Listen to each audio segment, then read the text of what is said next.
अस्सलाम वालेकुम, कैसे हैं आप सब। आई होप कि आप सब लोग ठीक ठाक होंगे और वेलकम है आप सबका आपके अपने YouTube channel my own garden पे।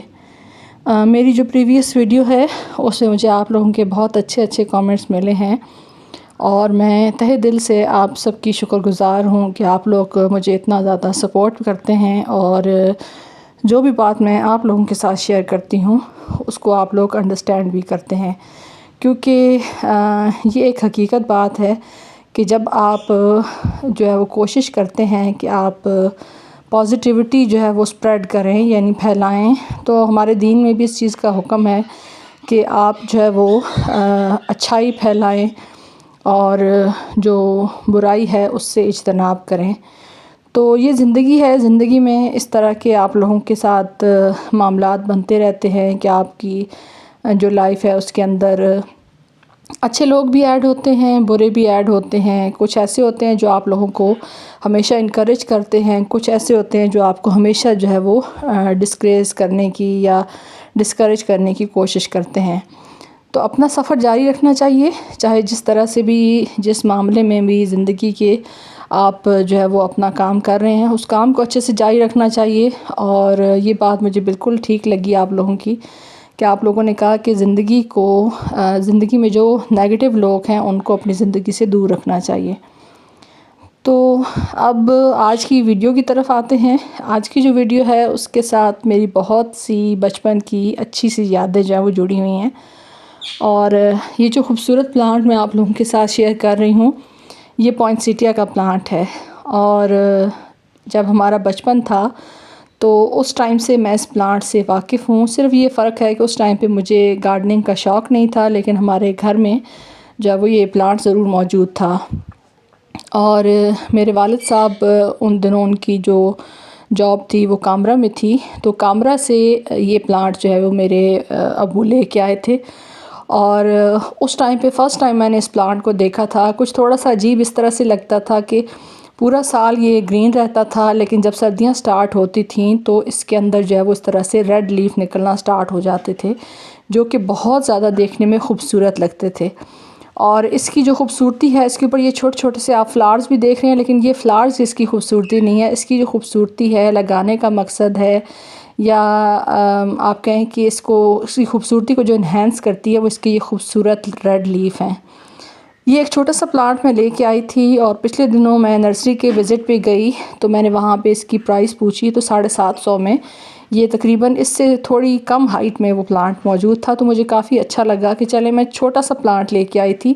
ये आप लोगों के साथ मैं एक टिप भी शेयर कर रही हूँ कि अगर आप नर्सरी से जाएं तो अगर आप प्लांट्स को अच्छे से केयर कर सकते हैं, संभाल सकते हैं, तो हमेशा नर्सरी से छोटा प्लांट लाएं। एक तो वो आपको कम कॉस्टली पड़ेगा, यानी थोड़ा आपकी जो बजट है उसके अंदर भी पड़ेगा, और दूसरा ये कि फिर बाद में आपने इसकी केयर करके इसको ख़ुद जो है वो आगे बढ़ा लेना है।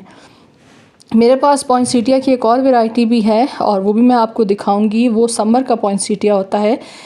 इसके लीफ इस टाइम पे रेड हैं, उसके लीफ जो है वो गर्मियों में रेड होते हैं और उसके लीफ जो है वो पूरे रेड नहीं होते, बल्कि ग्रीन लीफ के अंदर जो सेंटर पार्ट होता है लीफ का, जहाँ से लीफ जो है वो डंडी के साथ निकल रहा होता है, वहाँ से वो जो है वो रेड होता है। जो पत्ते का बाहर वाला हिस्सा होता है वो ग्रीन ही रहता है। तो इसकी केयर जो है वो बहुत ज़्यादा मुश्किल नहीं है। आप इसको एक अच्छी वेल ड्रेन सॉइल के अंदर लगाएं, क्योंकि इसकी जो मिट्टी है उसके अंदर जो है वो सैंड का रेशो होना चाहिए, उसी वजह से ये इसकी जो सॉइल है वो वेल ड्रेन बनेगी। जब मैंने इसको लगाया था उस टाइम पे मैंने इसको जो है वो एक अच्छी फर्टिलाइज़र के साथ सॉइल मिक्स बनाया था। ये मैं आपको दिखा रही हूँ जो गर्मियों का पॉइंसेटिया है मेरे पास। इसको फॉल्स पॉइंसेटिया भी कहते हैं, फॉल्स माउंटेन भी कहते हैं, माउंटेन इन द फायर भी, कुछ इस तरह से काफ़ी सारे इसके नेम्स हैं। ये इस टाइम पे ग्रीन में है, जबकि ये दूसरा वाला जो है ये इस टाइम पे रेड लीफ में है। ये दोनों परमानेंट हैं, ये नहीं है कि सीजनल हैं, पूरा साल ही ग्रोथ करते रहते हैं। तो जब मैंने इसका सॉइल मिक्स बनाया था तो उस टाइम पे मैंने इसकी जो सॉइल मीडिया बनाया था उसमें सैंड, गार्डन सॉइल और पत्तों की खाद का मिक्सचर बनाया था, और उसके अंदर हार्डली मेरे ख़्याल में आप कहें कि 10 इंच या शायद इससे भी कम हाइट का जो पौधा था मैं लेके आई थी नर्सरी से, और उसको मैंने लगाया था। और अब माशाल्लाह से अगर आप देखिए तो ये 3 फीट 4 फीट के राउंड अबाउट ये प्लांट जो है ये जा रहा है।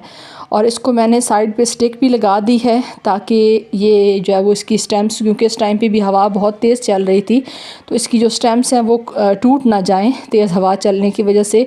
इस चीज़ का आपने भी ख्याल रखना है कि जब तक आपका प्लांट मैच्योर नहीं हो जाता उस वक़्त तक आपने इसको इस तरह से स्टिक लगा के उसके साथ करना है। अब जो कटिंग लगाने या प्रोपगेशन की बात है तो इसकी प्रोपगेशन जो है वो बहुत आसानी से कटिंग से हो जाती है, और इसकी जो कटिंग है उसका जो साइज़ है वो आपने ऐसा लेना है कि सेमी हार्ड वुड कटिंग हो, यानी जो टोटल ग्रीन होती है वो आप ना लगाएं। इस तरह की जो थोड़ी सी हार्ड वुड कटिंग बनने जा रही होती है जिसका कलर भी चेंज हो जाता है, तो इस तरह की कटिंग आप लगाएं। ये आप देखिए तकरीबन 10 इंच का प्लास्टिक का पॉट है जिसके अंदर मैंने लगाया हुआ है, और एक सिंगल स्टेम के साथ था। तो अब माशाल्लाह से देखिए कि बढ़ते बढ़ते ये कितनी हाइट में चला गया है। उसके बाद ये स्टिक आप देख लें, इस तरह की बांस की स्टिक मैंने लगाई है। जब ये एक दफ़ा मैच्योर हो जाए तब भी आपने कुछ इस तरह का इंतज़ाम इसके साथ करना है कि अगर आपके यहाँ तेज़ हवाएं चलती हैं तो इसकी स्टेम्स जो हैं वो उनके अंदर इतनी ज़्यादा ताकत नहीं होती, बिल्कुल अंदर से खाली होती हैं, तो आपने इसके साथ सहारा ज़रूर बांधना है ताकि ये अच्छे से ग्रोथ करता रहे और तेज़ हवा चलने की वजह से इसकी जो स्टेम्स हैं वो ख़राब ना हो। जब से मैंने इसको लगाया है अभी तक तो मैंने इसके ऊपर किसी किस्म का कोई पेस्ट का अटैक नहीं देखा, लेकिन ये है कि अगर आप देखें कि आपके प्लांट के ऊपर कोई पेस्ट का अटैक है तो आप इसके ऊपर जो है वो कोई सा भी पेस्टिसाइड स्प्रे कर सकते हैं। उसके अलावा ये है कि इसकी जो लोकेशन है वो पूरा दिन की धूप इसको पसंद है, और जिस जगह पे मैंने इसको रखा हुआ है आप देख रहे हैं इस टाइम पे भी इसके ऊपर धूप आ रही है, और सूरज गुरूब होने तक इसके ऊपर जो है वो धूप ही रहती है। कटिंग आप इसकी बेहतर है कि आप फरवरी मार्च के बाद लगाएं, क्योंकि उस टाइम पे कटिंग लगाने का आइडियल टाइम होता है, तो ये अच्छे से प्रोपिगेट हो जाता है। उसके बाद ये है कि जब इसकी कटिंग जो है वो उसके अंदर रूट्स आ जाएं तो इसको आप हमेशा अच्छे साइज़ का, बड़े साइज़ का पॉट दें ताकि इसकी जो ग्रोथ है वो अच्छे तरीके से चलती रहे। तो आई होप कि जो मैंने आप लोगों के साथ इन्फॉर्मेशन शेयर की है ये आपको अच्छी लगी होगी। Thanks for watching.